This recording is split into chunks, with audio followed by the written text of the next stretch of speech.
Selamat pagi kepada semua saudara-saudari dalam Kristus Yesus. Hari ini kita akan merenungi firman Tuhan di Matius bab 5 ayat 13 sampai 16. Orang Kristian adalah garam dan cahaya dunia. Mari kita doa bersama. Tuhan Bapa di surga, kami datang kepadamu. Kami tahu kami amat memerlukan Tuhan. Dan kami berdoa supaya Tuhan boleh membimbing kami dalam merenung dan mendidik firman Tuhan. Kami berdoa supaya Tuhan ampun dosa kami, bantu kami supaya lebih dekati hati Yesus. Dalam nama Kristus Yesus kami berdoa bersama. Amin. Saudara-saudari, dalam Matius bab 5 ayat 13 sampai ke 16, Yesus mengajar bahawa pengikutnya adalah cahaya dan garam dunia. Ajaran ini membawa makna yang mendalam tentang peranan dan tanggungjawab orang Kristian dalam masyarakat.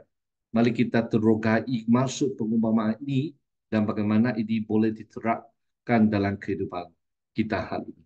Kita akan menggunakan satu commentary uh, di mana yang ditulis oleh Robert Esno dan Anthony Emanco. Matthew, a Commentary in the Wesleyan Traditions.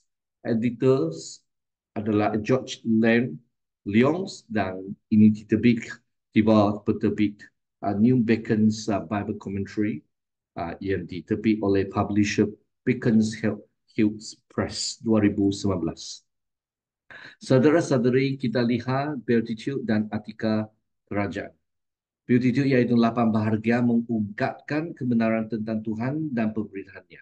Sama ada pembalikan keadaan lagi yang lemah lembut dan miskin atau ganjaran bagi yang berbelas kasihan pada masa hadapan.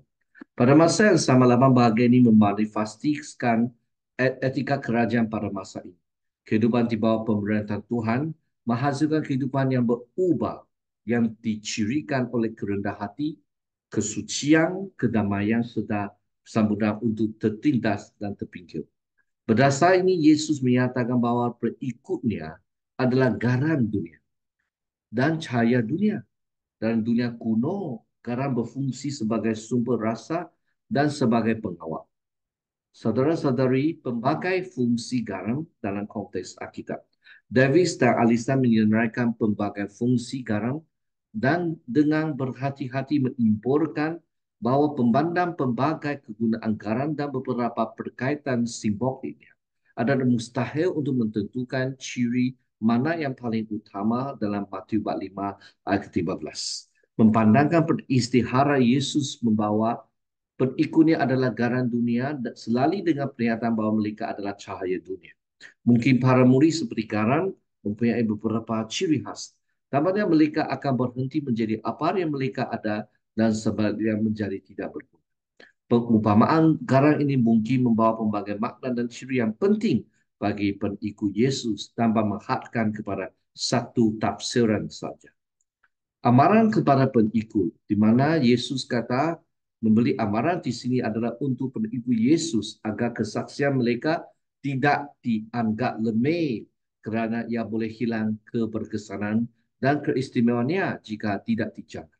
Sama seperti garam boleh hilang keupayaannya untuk menggawit. Garam gunung bukanlah natural korida touring yang digunakan hal ini.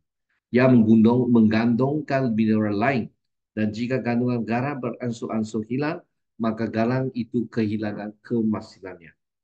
Dengan cara yang sama, kesaksian penipu Yesus pula pudar jika mereka melemehkan panggilan Injil yang mahal, yang termaksud penerimaan penganiayaan, pelepasan keinginan untuk mempentingkan diri sendiri, dan kasih kepada musuh. Davis dan Alison menyatakan bahawa bukan Daurat atau Bait Suci atau Yerusalem atau Israel atau sesuatu kumpulan dalam Israel seperti orang Farisi yang menjadi galam atau cahaya dunia. Tetapi pengikut Yesuslah kadang-kadang kamu adalah pertekanan memikirkan metafora apabila partisi Yesus dengan cara ini. Cahaya berkaitan dengan partisan Yesus di mana dia dan pengikutnya mewujudkan Israel yang baru. Cahaya bangsa yang ditafsirkan semula ini akan bersinar bukan hanya untuk Israel etik tetapi untuk dunia. Ramalan misi ini meramalkan misi Matius kepada bangsa-bangsa lain yang akan berkembang secara progresif sepanjang Injil yang mempuncak dalam bab 28 ayat 19 sampai 20 dengan memenuhi Yesaya 49 ayat 6 Aku juga akan menjadi engkau terang bagi bangsa-bangsa supaya keselamatanku sampai ke hujung bumi. Rujukan kepada sebuah kota yang terpindah di atas bukit tidak dapat disembunyi dalam Matius 5 ayat 14. Mungkin juga merujuk kepada Nazaret yang dipindah di sisi sebuah gunung yang cahayanya akan dapat dilihat oleh orang ramai pada waktu malam. Yesus juga bercakap tentang cahaya yang tidak dimaksudkan untuk diletakkan di bawah mangkuk, tetapi sebenarnya orang-orang di rumah meletakkannya di atas kaki pelita dan yang memberi cahaya kepada semua orang di dalam rumah. Kemudian Yesus menjelaskan metafora dalam ayat 16 sebagai perbuatan baik yang boleh dilihat oleh orang lain dan kemudian kemuliaan Bapamu yang disogar sebagai hasil. Etika kerajaan menunjukkan belas kasihan dan membuat perdamaian sebagai contoh adalah perbuatan yang nyata. Kerja-kerja baik yang akan menarik orang Yahudi dan orang bukan Yahudi kepada nia yang sifatnya adalah belas kasihan dan damai. Bapamu yang di surga. Perbuatan baik ini akan menarik perhatian kepada orang sifat Tuhan yang penuh belas kasihan dan adil seterusnya membawa kemuliaan kepada ketika peribadi yang kita membuka adalah memenuhi niat Tuhan untuk hukum di Sinai. Karakter Tuhan dan mentedahkan karakter kudus Tuhan sendiri dan komuniti adalah mencerminkan karakter ataupun sifat Tuhan. Diterangkan dalam ayat 21 sampai ke 48 dalam artikel Everybody bab 5, beras kasihan dan adil dan menjadi cara cahaya dan garang dunia. Dibentuk oleh Kristus Yesus Mesias, sifat Tuhan adalah Immanuel yang tinggal bersama umatnya dan komuniti iman mencerminkan cahaya cara Tuhan yang penuh dengan beras kasihan dan adil kepada dunia. Jadi, 8 bahagian menghiburkan yang terpegil dan menggalakkan yang setia. Dalam beberapa kalangan Kristian, orang jarang merasa selesa berkongsi kekurangan rohani atau kesakitan emosi mereka. Setengah mungkin merasa tidak layak kerana kekurangan moral mereka sendiri di hadapan Tuhan yang sepenuhnya kudus. Keupayaan Tuhan untuk berhubung dengan umatnya dengan begitu belas kasihan dan ramah adalah aspek penting sifat kudusnya yang datang kepada ungkapan penuh dalam kata-kata dan perbuatan Mesias. Bagi yang lemah lembut dan rendah hati, Yesus menyatakan bahawa mereka diberkati bukan saja kerana mereka menyendari kebenaran tentang diri mereka, tetapi juga kerana mereka berada dalam kedudukan untuk menerima permintaan Tuhan sama seperti yang miskin dalam roh. Pemberian Tuhan dalam Mesias juga untuk kekurangan secara rohani, yang tertekan secara emosi, yang tersisih secara sosial.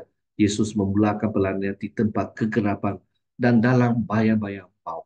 Tuhan yang diwahyukan dalam Matius adalah Tuhan yang sama dari keluaran, yang mendengar tangisan umatnya dan melihat kesengsaraan mereka. Tuhan adalah Tuhan yang benar dan setia, yang mengetahui kesakitan dan kesukaran umatnya, dan Mesiasnya tidak berbeza. Jadi saudara-saudara, marilah kita datang kepada Tuhan untuk bertungku di hadapan Tuhan, untuk jiwa kami diberkati menjadi garam dan dunia untuk garam dan cahaya di dunia ini. Tuhan Bapa di surga, kami datang kepadamu meminta supaya Tuhan bantulah kami menjadi saksi Yesus yang berkesan sebagai garam dan juga cahaya di dunia. Dalam nama Kristus Yesus kami berdoa. Amin. Semoga Tuhan memberkati kamu dan juga keluarga, dan kita jumpa lagi.